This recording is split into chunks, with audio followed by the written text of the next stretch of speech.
Balatro, Duolingo, and hundreds of beavers. This is staying in.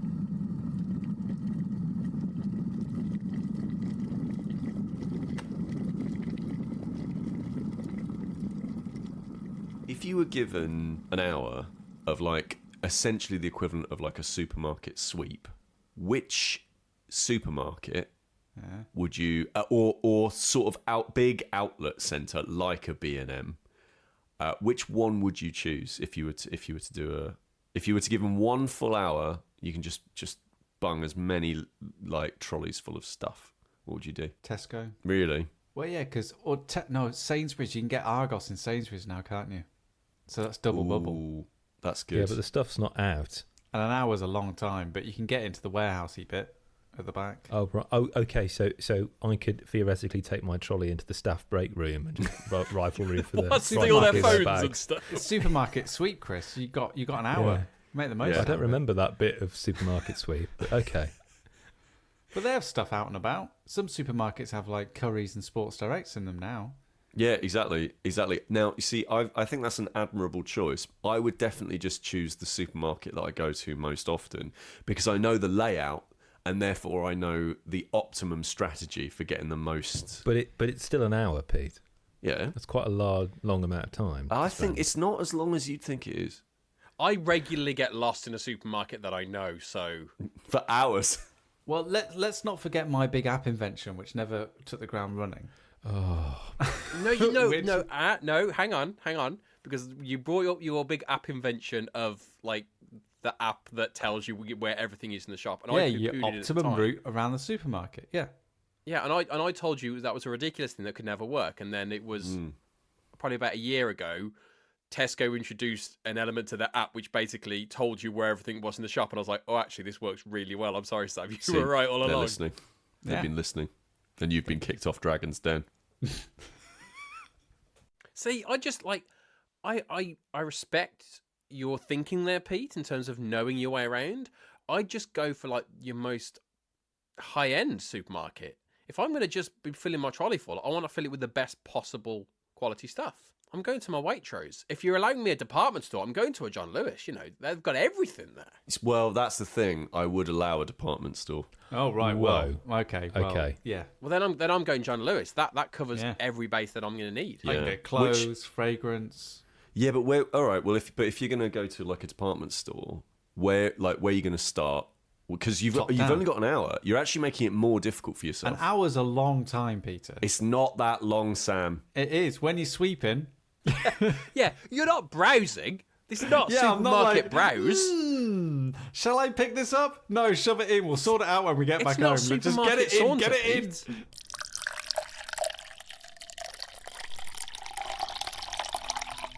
Just before we begin, just to welcome everyone to what we're doing for this episode of the podcast, where we're talking about our top 5 things that we experienced or discovered for the first time in 2024. They can be anything: books, video games, board games, films, or TV shows. So, Pete, if you're happy to kick things off, my big choice really here are actually 2 things that I did on mobile, because gaming for me generally has been a bit more about a routine. So every single day I play 2 games. One is Codenames, which we went through relatively recently. I won't bore everybody again about it, but it is basically the best digital tabletop adaptation. Definitely in 2024, maybe of all time. I am like 35 odd levels in now, and I'm really, really enjoying it. It just keeps unfolding more and more of, excellence of design and just lovely extras and gorgeous deluxe bits that they've tacked on that they really didn't need to, but totally did. Codenames is really good. You can go and listen to previous podcasts episode about that 209. There you go. The other bit of sort of regular gaming that I'm doing every day is Duolingo. And I'm relatively late to the party on this one because I know all of these things have existed for a while. Babbel, Duolingo. There's a couple of other things as well. I use another one called Drops. But Duolingo has consistently been the thing on my mobile that I actually genuinely look forward to. And I use it every morning, right? So I'm having a cup of tea on the sofa, hanging out with my rabbit. We're having a little cuddle. And I'm on my mobile and I've done my code names for the day, for the morning, just to get my little rewards in.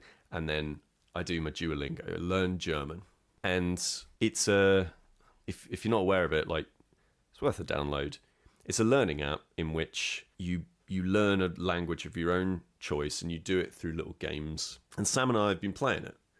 And I think, Chris, you've been enjoying it as well a little bit. Yeah, I've just passed the 100-day mark on Arabic. There you go. So I say a little bit. I'm sort of undercutting and underselling you a little bit there. So That's okay. So you've been learning Arabic. I think Sam and I have both been learning just German, I want to say. Yeah. I tried to learn a little bit of Klingon. That didn't work out.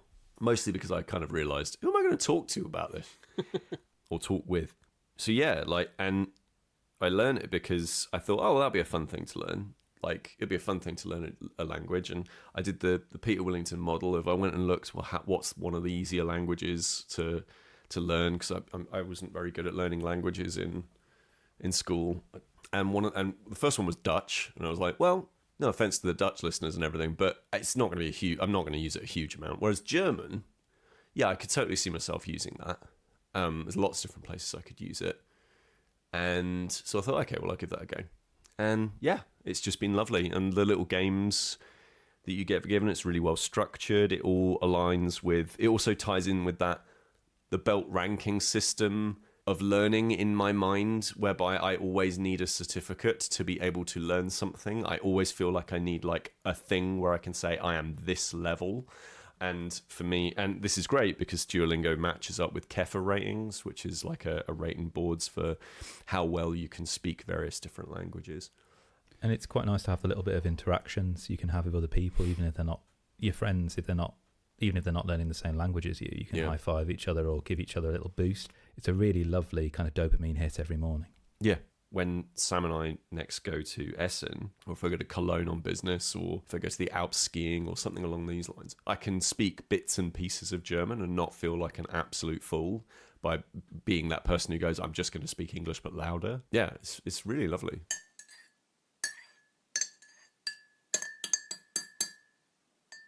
Dan, Pete's kind of given us 2 from his list there. Is there a kind of a pairing from your top 5 that would work quite nicely, you think? 2024. I think I was looking at last year, and last year I had a kind of a bit of a sway towards television, which surprised me a little bit. I've swayed slightly more towards gaming, and it didn't feel like I'd had a particularly kind of big gaming year. But like one of them, I won't go into major detail because we talked about it just a couple of episodes ago, was The Rise of the Golden Idol. Yes. So I think last year, Sam, I think Curse of the Golden Idol was on your list. I obviously didn't play it then, but I'm in the same boat now of Rise of the Golden Idol is on my list here as well. So like, if you want to kind of get an idea of what that's all about, a couple of episodes ago, kind of we all talked about it and we were big fans of it. The big one for me, and it will come as no surprise to anyone, that kind of as soon as I saw the words, thank goodness you're here, immediately I was like, well, that's already going straight in there. That's one slot taken, I think, because Thank Goodness You're Here really was a game that caught me off guard. It wasn't something I was expecting. It's not a game that I've kind of ever seen before, and it completely took me by surprise and took me to different places, and I just don't recall having an experience like I did with that game. It wasn't just that it was funny, because it wasn't a challenge of it, because actually it wasn't particularly challenging. It wasn't that it gave me like a great amount of time, because it didn't. It was over in like 2 hours and like that, but that experience has stayed with me. I don't know if I'll ever play it again, but that would just be the reason I wouldn't play it. Is one of those things, probably the best reason not to repeat something is because you want to just maintain that pure experience of it. Not that if I played it again I would find fault with it, because I don't think I would, but I do like having that kind of pure experience of it. And it helped that we all had that conversation. We all had similar experiences, maybe not the same as me, but we all kind of had that feeling of this is something special. I know at least 3 of us, because at the end of the game it says, if you've loved this game, send us a stamped address envelope and we'll send you something. I know 3 of us did that. I don't know if all 4 of us did.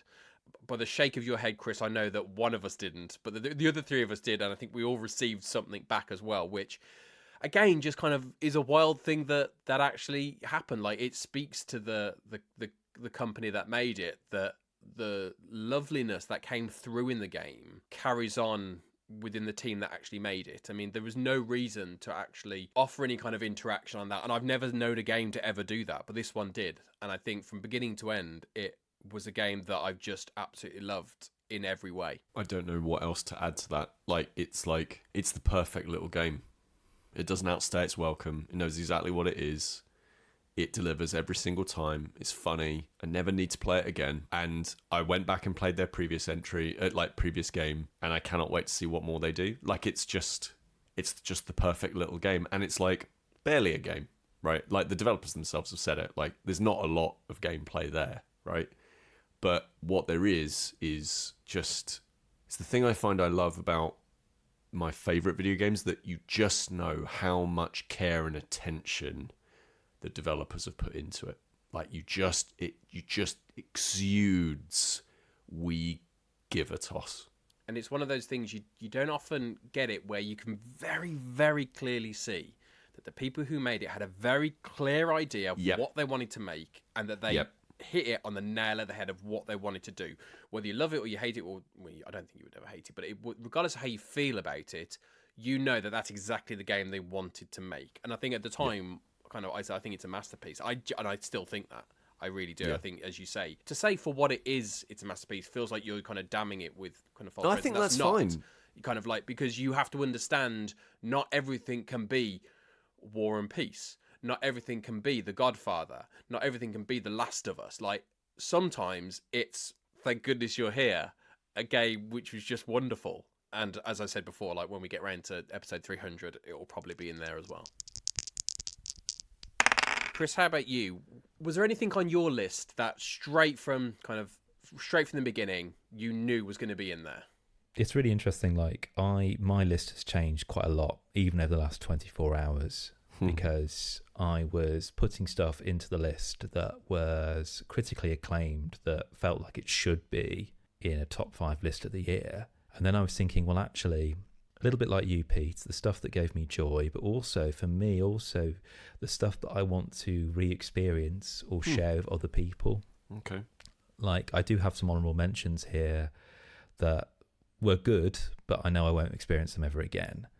And, I had a lovely pair of things that were just silly, that just had to be on my list. I did a little survey the other day that's on a board gaming website, which I kind of sent out, that's called Shelf-Side Board Game Personality Test. And I found out that I tend to favour games where I can be a bit of a storyteller, but also a kind of a chaos agent. And for me, Thunder Road Vendetta, Maximum Chrome, which is the edition that I picked up recently from Kickstarter and played with Sam and your brother-in-law and another friend of ours just a few days ago, delivers that in spades.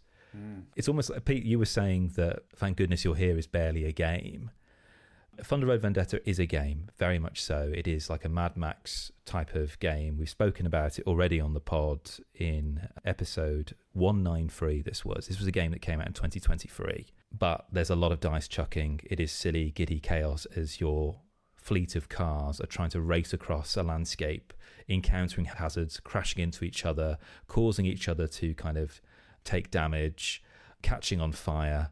And in the Maximum Chrome edition, we were hitting ramps as well.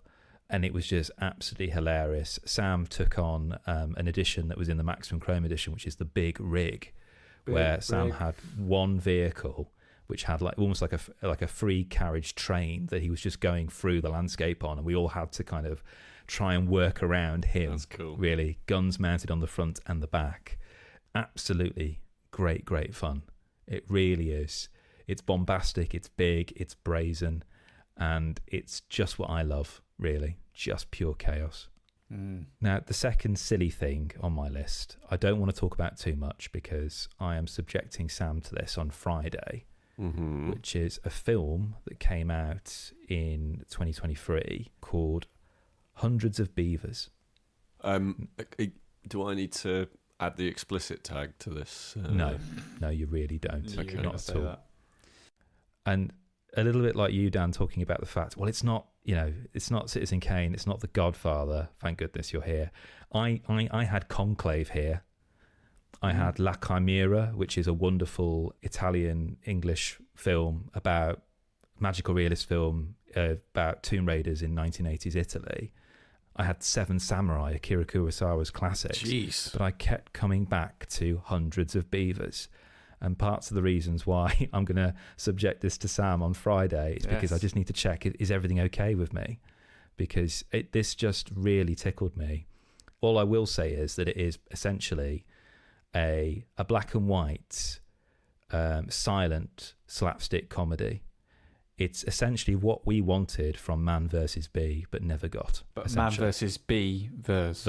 Exactly. It's great. You and I, Sam, we just finish each other's words.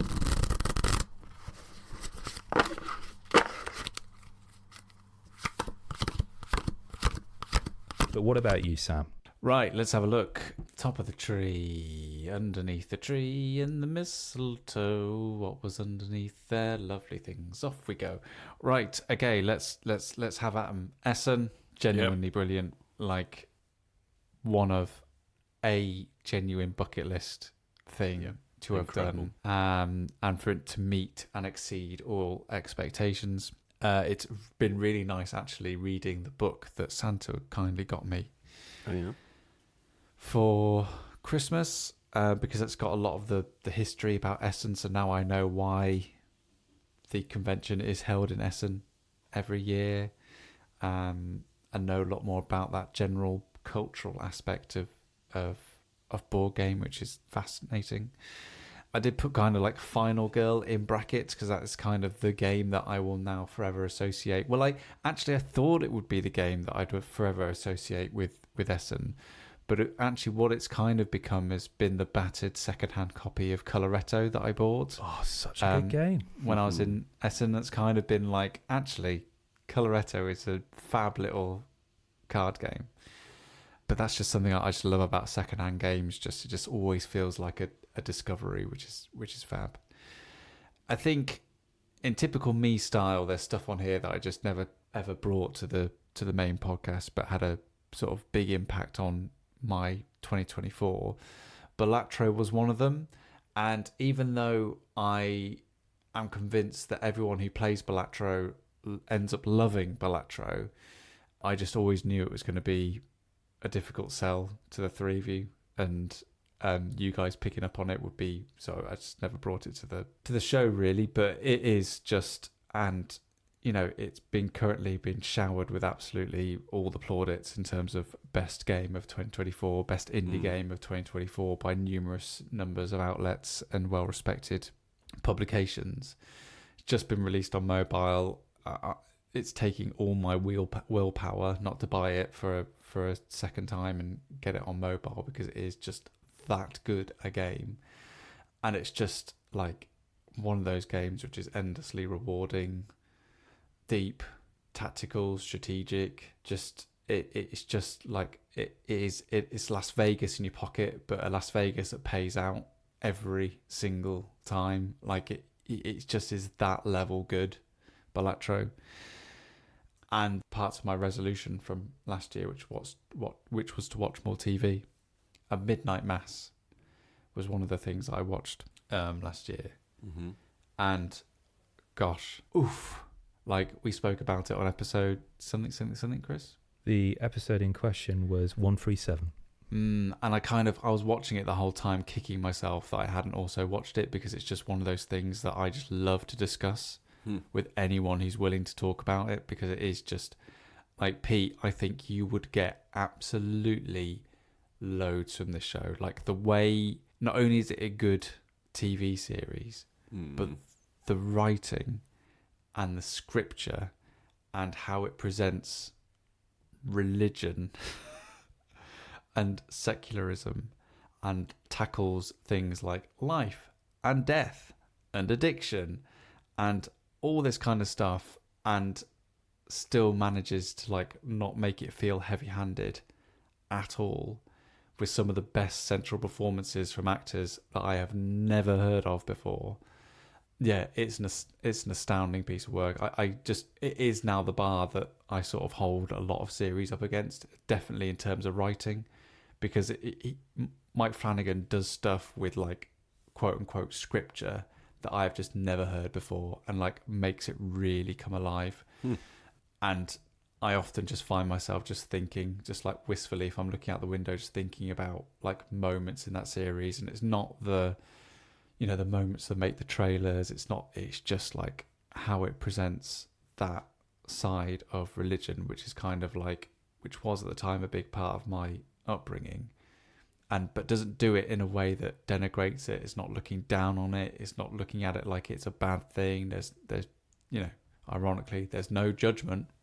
It's just a vehicle in which to deliver the story. Yeah, how he manages to deal with that is just sublime. Like, it is so good. Pete, was there any on your list that you thought was a bit of a wild card? I think the one of the things that I loved doing this year was whenever I was involved in a one-shot RPG or a one-shot session of an RPG I already knew. So, for example, Chris, you were running a bunch of those, and I managed to do a couple of them. I managed to do some one-shots with the local gaming group that I run. You know, I managed to do a few spattered throughout the rest of the year. Like, I really came to appreciate that format of tabletop gaming, of like like really trying to tell a specific story, or kind of story, I suppose, and seeing where that narrative led. Like, so I really enjoyed, was it called like Racing Trash Pandas? Is that what it was called? Crash Panda. Like, I really, really enjoyed playing that. I thought that was amazing fun. This year I moved on to the Call of Cthulhu book Doors into Darkness, which is a series of one-shot adventures that I've been running, and they've just all been absolutely stupendous. I've been running the Warhammer Fantasy role-playing starter set adventures in Übersreich. That's also another good reason to learn German. And you know, yeah, all of that stuff has been just like absolutely glorious. And like, yeah, I think that I'd sort of dismissed that format, because in the same way that one might dismiss all of the rest of the art hanging in the Louvre where the Mona Lisa is, right? Like, the campaign is Mona Lisa, right? Everybody's like, the campaign, that's where all the glory of our role-playing games is. That's where like the deepest, most meaningful stuff happens. And indeed, like, we've done big campaigns, and it has been incredibly satisfying to put those things together. Your Blades in the Dark one, for example, was wonderful. But I think that perspective of that's the only place that has value means that you miss all of the other good stuff. Like, if you go to the room where the Mona Lisa is, there's actually loads of amazing paintings, but everybody's only looking in this one direction. And actually, if you go and look at these other sides, you'd be surprised how amazing. I mean, you shouldn't really be surprised because it's the Louvre, but like, you'd be surprised at how much amazing artwork there is around that. And I think it's the same with role-playing games. Luckily, I've not fallen into that, and I don't think any of us have. We've not fallen into that Dungeons & Dragons 5e, and that's it. It's a good game, but like it's we haven't fallen into that trap of it's that or nothing, which I know that a lot of the RPG community unfortunately does fall into. But I definitely hadn't explored other RPGs in the vein of one-shots as much as I think I wanted to, or I think maybe I not even should have, but like given them the chance. And I think, yeah, in 2024, I kind of did that with a bunch of different systems and opportunities in different groups, and I think it really paid off because I really enjoyed those a lot. And on the role-playing game adjacent, one thing that, this is very serious actually, one thing that I really enjoyed in 2024, and this is no surprise, but like, is when we got messages from listeners. So we always do, I know we always do this, but like, we've made a bit of a game now of like, how do we do an outro that's slightly more interesting than the usual. And we do, and we often say like, we really do appreciate it when people get in touch, or if they leave a review, or like if they, you know, whatever people do to kind of like signify that they are like listening, basically. And so we don't read them out or anything like that, but we get emails and we get like messages and, you know, Instagram messages and Facebook messages, and like we get lots of really lovely messages from folks, and we read every single one, and like literally, you know, if I get them via email, for example, I forward them around to like everybody, and we look at them and we absolutely love them. We've got some really lovely ones recently from like long-term listeners who we've known for years and years and years, but also people that we've never heard from before who've just kind of reached out and said hello and have you thought about this? And that's been really wonderful.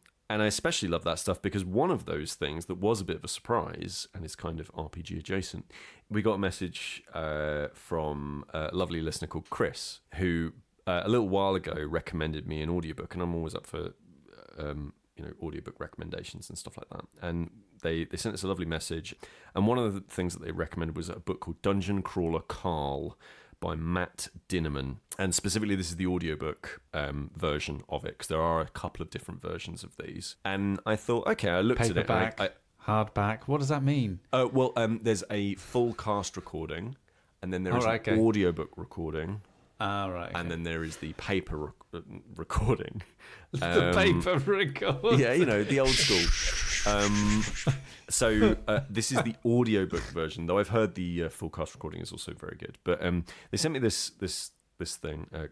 Chris from Canada sent me this recommendation, and I saw the cover of it, and I thought to myself, okay, I'm not 100% sure if I'm going to be up for this one, but I've got an Audible credit kicking around, so you know what, I'm just going to give that one a go. And again, you talk about wonderful surprises. Dungeon Crawler Carl is lovely. It's a brilliant humour-filled fantasy, post-apocalyptic, but in the same way Red Dwarf is post-apocalyptic, in that it's like very tongue-in-cheek, and it's almost a MacGuffin to keep people in a certain area. It's basically about a televised fantasy video game apocalypse that comes to the Earth, and it starts off very sort of run of the mill, and then as you get in further and further into it, so I was about 20-25 minutes into actually listening to this thing, I'd realised it had absolutely dug its claws into me, and that I actually really cared about the fate of these characters, which were quite broad brushstrokes, like hard drinking, and I've just broken up with my girlfriend, and like I've got nothing to do, blah blah blah blah, like very. So one of them a cat as well. One of them is also a cat, and that is all I will say about that. I won't go too much into it, just because I don't want to spoil it, because a lot of the enjoyment and the comedy is within the. It's twofold. It's in the surprise, but it's also in the way that it sets up expectations and then very regularly subverts them from years of having played either tabletop role-playing games or video games, in a way that something like Ready Player One does, but in a much less, I'm just going to describe a big long list of references that you will get, and much more in I know what you're talking about here because I already have that knowledge. It's not super over all of the time. So I thought that was a really great recommendation, and that's just one of the things that, it's just one of the many reasons I love getting messages and stuff like that from listeners. Apart from the fact that I do now have to go and buy 6 more of these books, because I listened to the first one, I was like, oh, that was really good, and now there's 6 more, and I'm like, oh no, I've got to complete the collection because that's me. Very quickly, speaking to that, Pete, we had another lovely message from another listener, Adamski, who I'm really chuffed to hear that they really took to our recommendation for Deadloch, which is my TV series of the year, which is a Tassie noir, a kind of a dark comic detective murder mystery story that came out this year. We talked about it in episode 207 of the pod, and I've not found anything that's bettered it for me in terms of the stuff that I like, which is a genuine mystery that keeps me thinking. Every episode, it's twisting around, and I'm not quite sure who or what is going on here, but I still feel there's something interesting here. Genuinely, not to the point where I'm kind of bamboozled by it. I'm that genuinely to the point where, in between watches of episodes, I'm talking it through with my wife, thinking, okay, do you reckon it's this? I think it's because of them. It might be this because of this, say, for example.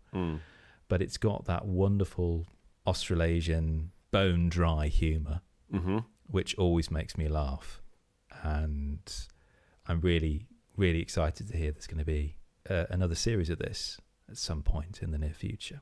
So yeah, that was my TV series of the year. But Dan, in terms of board games, I know for a fact you said that you don't tend to have much time to play many board games, but I was just curious to know if there's any that made your list. There has actually, and kind of as you say, I was actually quite surprised when as I was going through, one of them kind of did end up on my list, and I don't tend to have either on these or kind of like our top 10. I don't tend to have anything, but the one that kind of did kind of stand out, and this is as is the case with a lot of games, it's both the game itself and the experience with the people at the time that can make or break a game, and that's not the game's fault. You could just have a particularly good experience. For me, kind of earlier on in the year, I think way back in March, we kind of little get together, and we played some games. One of the games we played was Lord of the Rings: The Adventure Book. Yeah, I think back on episode 195, we talked about it, and I think the thing for me was, and this is something that you often get with board games, especially board games that are trying to do something a little bit different, is that realization as the game kind of reveals new aspects and how the gameplay changes. And part of the enjoyment is seeing how the gameplay changes. So the wonderful thing I think we found with playing Lord of the Rings Adventure Book, it's obviously a book that you each kind of, as you open the book, each page becomes a different level and different map and different setting. So you would start off in the Shire and you would play based on a certain set of rules, play through that scene. And it felt very thematic and very narrative driven the way it should be. And then you would turn the page and it'd be a different scene. And the rules would just not change completely, but they would just evolve. And suddenly the rules that you were using suddenly work really well in a completely different narrative element. And then you would go to the Council of Elrond, and again, slight variation, but it makes a big difference. Suddenly, every time we were doing it, we were like, how is this going to work for combat? And then you get to a page in Moria, and actually this really works for combat as well. And I think it was that experience that we all just loved, figuring out as we went along and understanding, oh, this is brilliant. This little element of Gandalf is constantly battling the Balrog, and you constantly have to have that going as the scene is unfolding. Like, there were so many lovely moments like that, and I think as a group we were like, this is brilliant. This is how it's being able to very subtly adjust itself, constantly evolving, and it was just, that's the experience that I took away from it, and it was a really kind of special experience. So when I saw that on my list, I was like, I think that needs to be in there, because it was a really kind of really interesting experience. So Dan, have you been tempted to play it more? Because I know we only played a couple of levels at that particular point.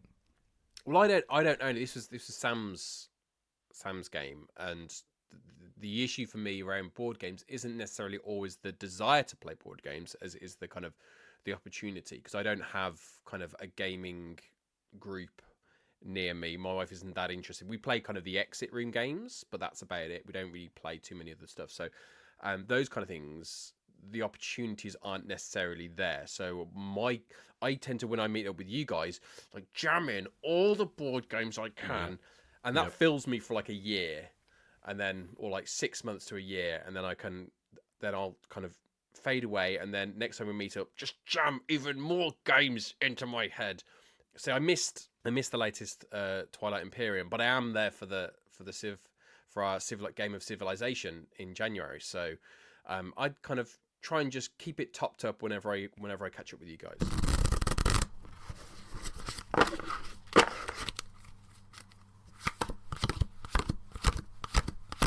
Have we gone through our list? Is that everything? No, we haven't. So I was just going to ask. No, you got through yours, so basically you've switched off now.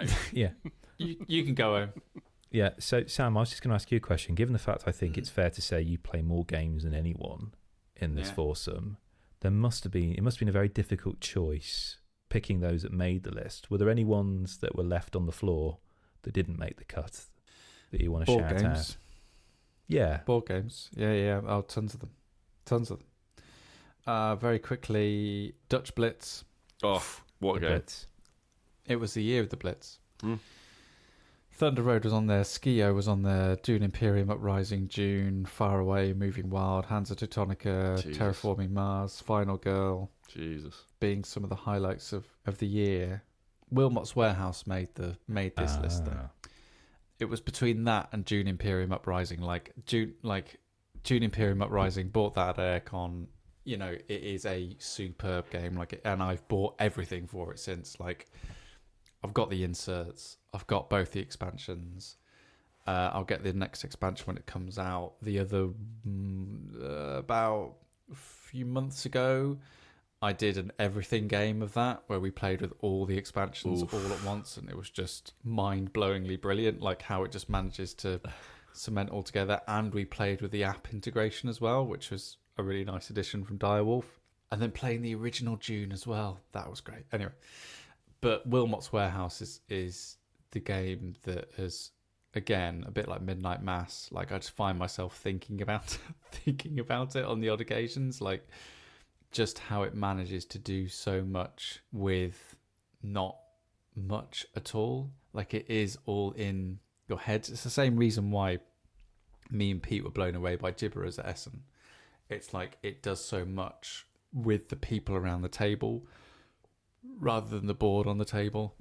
And that avenue, that exploration of storytelling and building a language and building an understanding between players from 0 to 100, how accelerated an experience that is it's a magic trick. Wilmot's Warehouse is a magic trick. Like, there's no other way to explain it. Like, everyone I've played it with, the first thing they say when I've explained the rules is, oh, my memory's no good, I'm never going to remember any of this, it sounds awful. And then within 20 minutes they're just like remembering lists and lists of stuff and the exact places they go, and completely surprising themselves just through this game. And it is Darren Brown levels of like magic that's going on. And I think for a game just to succeed in doing that is brilliant. And, you know, another great adaptation, like Codenames did it one way, Wilmot's Warehouse did it the other way this year. Like, God help us if they ever make a physical version of Balatro, I'll be gone. Amazing. Dan, what about yourself? In terms of, just give us a sense of your honourable mentions, like the stuff that didn't just quite make it, but was really good, a really good experience for you this year. There were two things kind of that stood out to me. Like, I've gotten those honourable mentions, but they could very easily have fallen into my top 5. And both were things that I didn't really bring up on the podcast as well. So one of them was a recent TV series on Netflix, kind of a romantic comedy called Nobody Wants This, starring Kristen Bell and Adam Brody, which was just a really kind of well-written, lovely comedy series about just a relationship between two people as they meet. So one is kind of like a freewheeling kind of, she's a podcaster who talks about sex and relationships, and he's a rabbi, and they have this chemistry, and the actors themselves have wonderful chemistry themselves, and it is just a really funny, really engaging. I think I recommend it to you guys as well. It's not necessarily the kind of things we would typically look at on this show, which is kind of why I didn't bring it to the table. But that was kind of one of my favourite things that I have watched this year, so I definitely recommend that.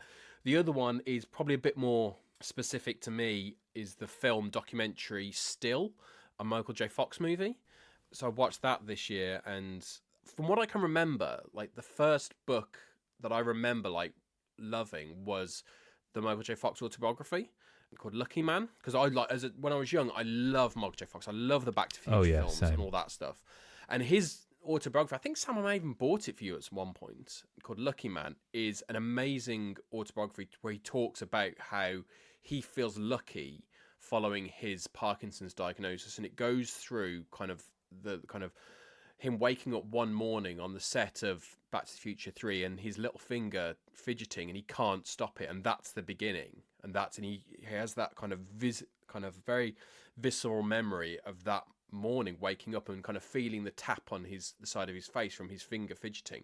And that's basically how this documentary starts. It's the same kind of thing, and it follows Michael J. Fox, and it's basically a documentary of his autobiography. It follows the same kind of path of that. But it was just so wonderful to watch this, and knowing obviously that Michael J. Fox has this kind of debilitating illness, but his sense of humor and his kind of the comedy still shines through. Doesn't matter kind of what he's physically incapable of doing or the effects it has on him. His sharpness is still there, and you see him talk to his family, and like they are riffing off each other, and it is actually really lovely to see that he fights this, and there are clips of where he was at, I think it was the Oscars, where he came out and like get to standing ovation and all that stuff. And it does look into, and this is talked about in the book as well, but it looks into kind of how he used to try and hide it. And you see clips from like his TV show Spin City that I used to watch that as well. Yeah, and you see clips where he says, well, I've got my hand in my pocket because if it's not there, you would see it shaking. And you see at times he's frantic because it's a disguise for all that stuff. And it was just a really fascinating documentary of a story and a book that I've loved for a long time. And that was very close to being kind of in that. But again, it's not the kind of thing we would talk about here, but I would definitely recommend, if you can find it somewhere. I think I may have seen it on like Sky Movies or something. If you can find it, watch it. It's a fascinating documentary. But what made the cut then, Dan? What beats still a Michael J. Fox very story? different things to a story about. Yeah. No, go on, Dan. Tell us what's better than the Michael J. Fox story. Go on, what's more interesting and better than that? Such a beautiful, impassioned review. Yeah, what would you say? And I think there's a reason that the two things that came in, and as I'm explaining this, as you've introduced this so wonderfully there, Pete, I am absolutely reconsidering what's made it to my top 5. Because one of them is a film, and the reason this film was in there is because for many years I've been told that Godzilla is not a film about a monster. But most of my experiences, I've not watched a lot of the Japanese films, but a lot of my experiences with them has been with the more Western side of things. Yeah. And those films are just about a monster. That's all they are. Like, I watched that Matthew Broderick film where a dinosaur runs around New York. It's a film about a monster. That's it. And so this year I watched Godzilla -1, and it was for the first time, like, it clicked in my mind. I was like, oh, I get it. That's what it is.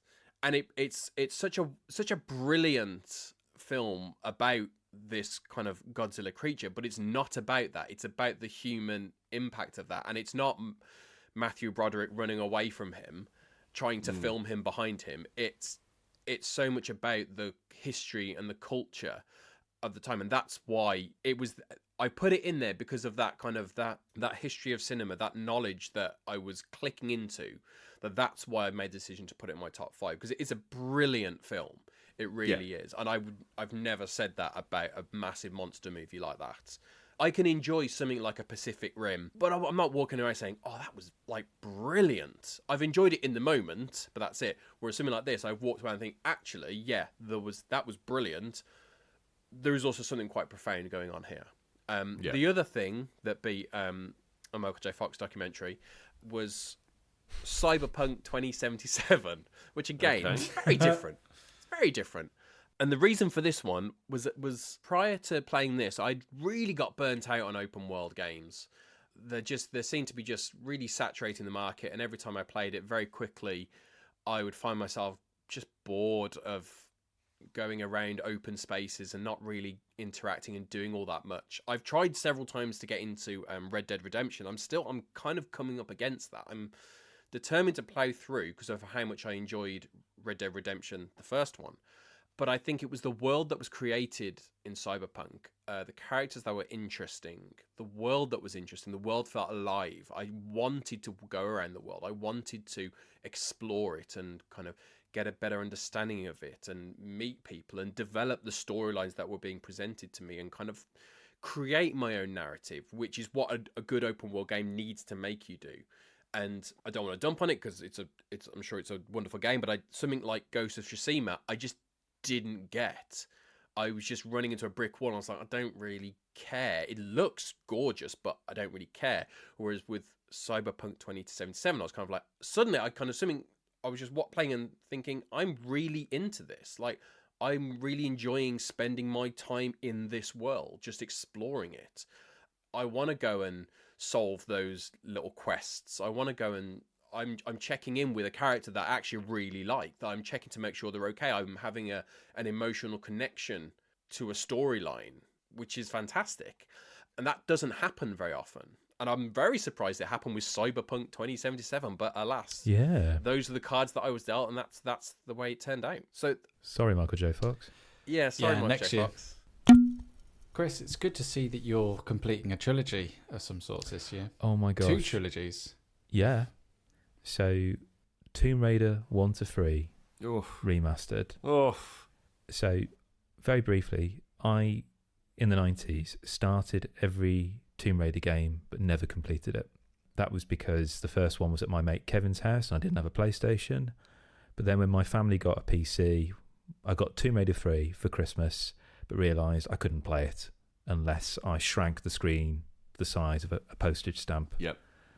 So I've always been a big fan of these games, but I'm ashamed to say I'd never completed any of the originals. And it's always been a bit of a bee in my bonnet, really, until this year when Aspyr released the first 3 games. And Pete, you spoke about in the last episode, we were talking about audiobook games, and you were talking about my first Gran Turismo and Gran Turismo in general. Yep. And this series has been my audiobook game. That's awesome. Now, I know a few listeners will be in absolute uproar because the music in Tomb Raider is legendary. It's really good music. But because Tomb Raider, the mechanics are very easy to learn, it's just about the puzzles. And I really love getting into this routine of listening to the same podcast series only when I was playing Tomb Raider on like a lunch break, if I was working from home, say, for example. And I've I finished the first one. I thought, okay, that's fine. I'll wait a few months now, and then I'll dip into Tomb Raider 2. The next day I started Tomb Raider 2, and the same thing happened again with Tomb Raider 3. And this year in February, they're releasing 4, 5, and 6, and I'm going to be picking them up. And I'm really looking forward to going back in and picking up where I left off with my favourite audiobook game. Yeah, because they got a lot of... Because Aspyr got a lot of criticism for that re-release, and I understand why. Like they do feel slightly different in some of their art direction. I completely get that. Yeah, but it was more the controls, I think. But I think also, though, like the modernization stuff that you talked about on that podcast, where it does feel a little bit more like approachable. I think that is the thing that has me thinking, okay, yeah, they would be really good. Because I'm the same. I loved Tomb Raider 2, but like there was no way I was going to complete those games as a kid. So it'd be really interesting to see what they do with 4, 5, and especially 6, because 6 is the one that is the retroactively beloved, though maybe not actually beloved, because this will be the first time that we can play it again for a very long time, I think. So be interesting to see what they do with that. But yeah, so do you think you'll pick that up this year? Oh yeah, definitely, because usually I have an open world game that I start on the 1st of January. So I should be starting an open world video game today, but I don't have one. For the first time in about 4 or 5 years, I don't have an open world video game to pick up. We can find you one.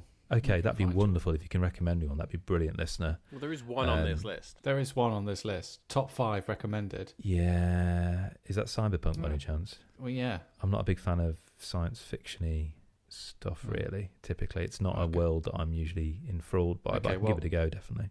Well, let's just examine what one of your top 5 things is then. Yeah, okay, yes. This is my other trilogy, and thank you again for this, Sam. Science fiction trilogy, yeah.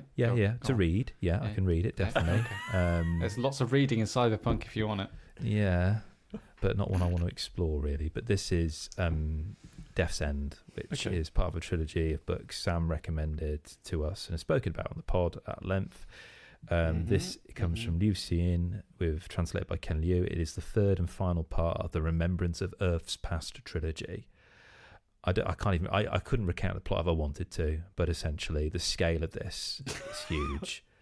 It took me to places philosophically which were just wonderful places for me. I love existentialism. I love that kind of pondering of my own existence.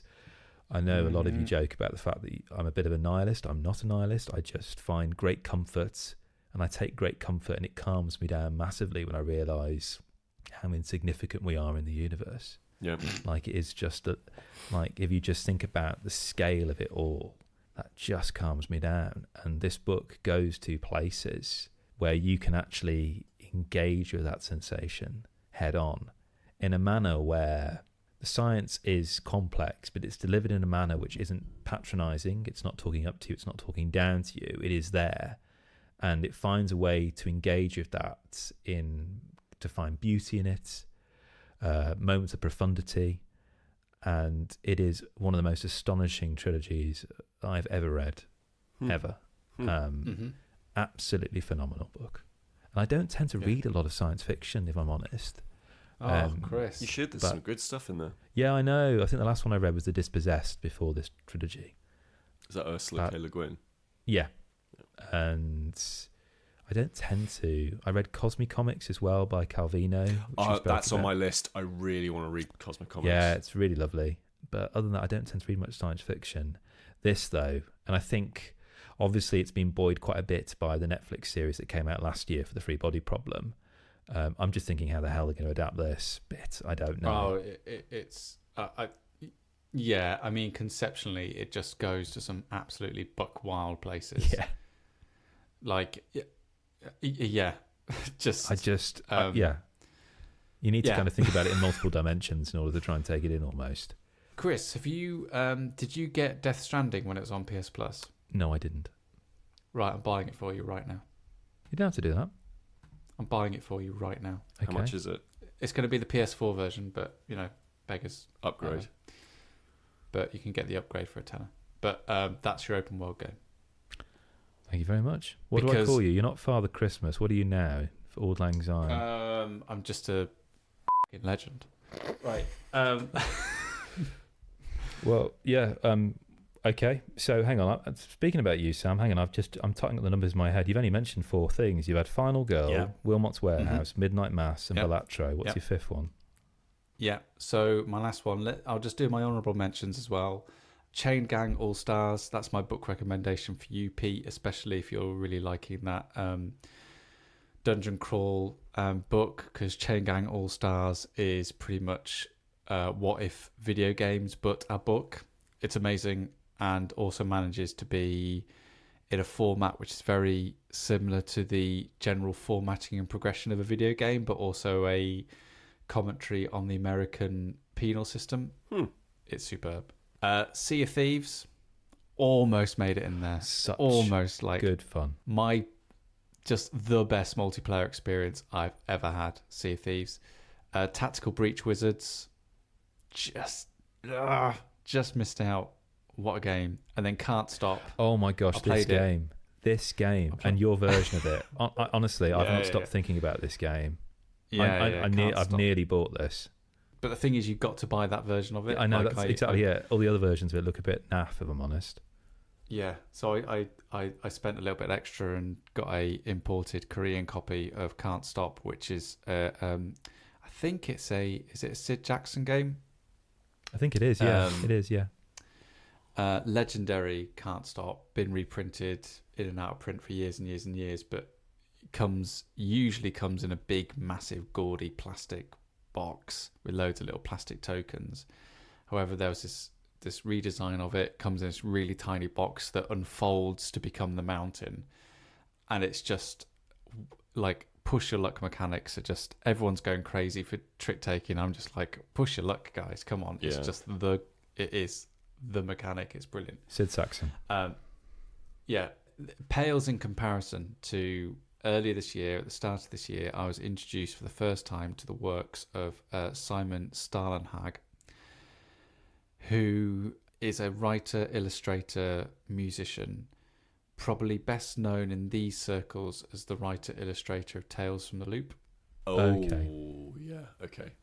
I was first introduced to him from reading The Electric State, then The Labyrinth, then I read Tales from the Loop, and then I read Things from the Flood. And you cannot go wrong with picking one of those 4 things and basically experiencing his artwork and his writing firsthand. I think, again, Pete, I think you need to buy one of those, probably The Electric State, I'd recommend to you, because I think I can see from reading Tales from the Loop why that got picked up so quickly and turned into an RPG.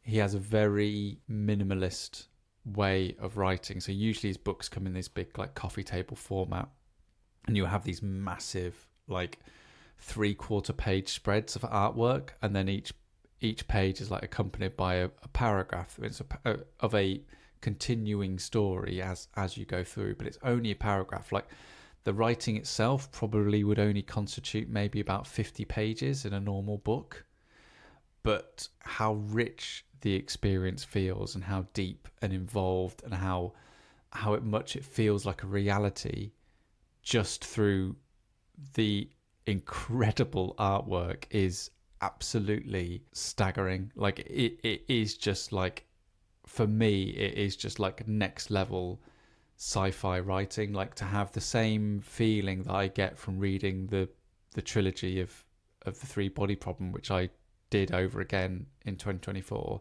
to have that in a book which has probably less than 10% of the word length is a credit to how he marries up images and text.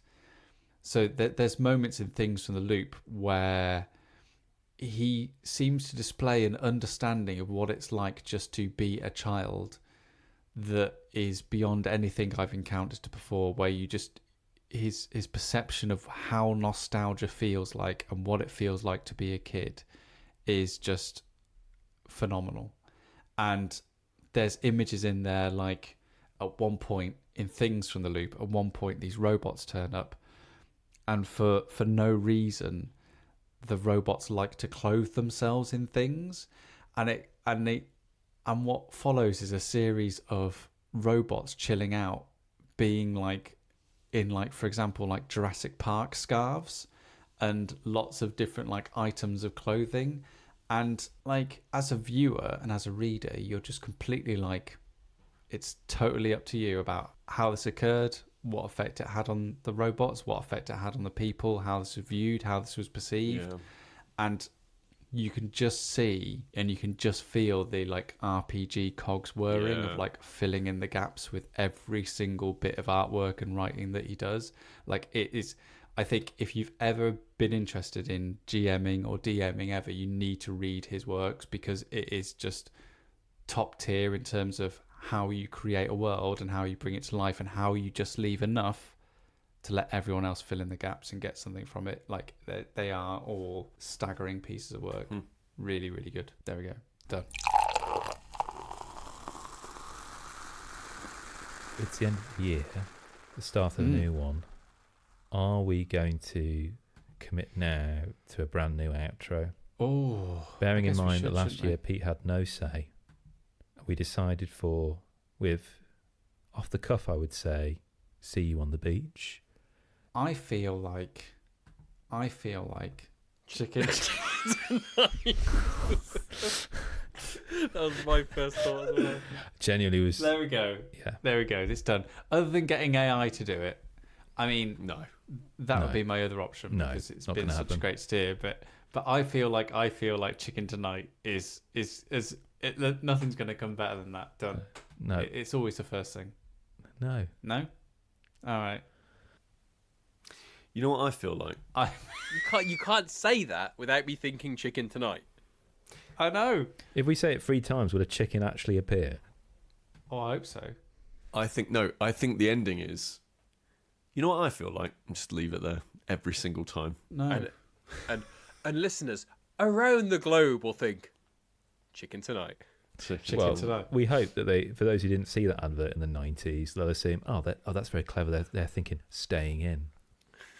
But no, we think Chicken Tonight. We have kind of ruined it now. Yeah. Go on, ask ChatGPT. Go on. Oh, no, don't. Do not let the AI do this to us. Do not let it in, Sam. Do not let the thin end of the wedge in. I think we got to do it. Maybe that's it. Don't let the AI in. What? Don't let the AI in. Good night, everyone. Good night, everyone. Don't let the AI bite. We're staying in. Keep the AI out.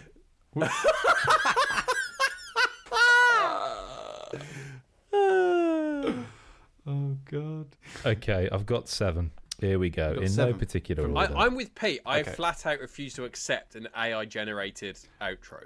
All right. Okay. So this is how we're going to do it. Remove your headphones, Pete and Dan. Remove your headphones. You just don't listen. You just don't listen to this part of the podcast. And me and Chris will discuss it. We'll talk about it. We'll give you the sign to put them back on. Yeah. Okay. Okay. Go on, Chris. Just me and you now. Yep. First thing. 7. Okay. Yep. So I've got stay in, stay weird. Thanks for staying in. Your secret's safe with us. That's the one. Go on. Go forth and stay in. That's it. Pants optional as always.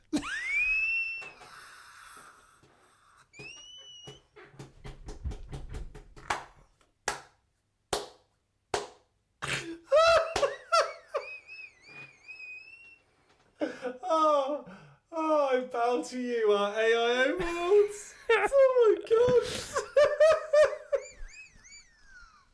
Right, okay. Headphones on, everyone. Headphones on. Okay, right. AI is... Right, it's knocked out of the park. Generally. Right, here we go. Here are the two that we've picked. Been vetted and verified. Okay, yep. So they are, thanks for staying in. Your secret's safe with us. Or, that's it. Pants optional, as always.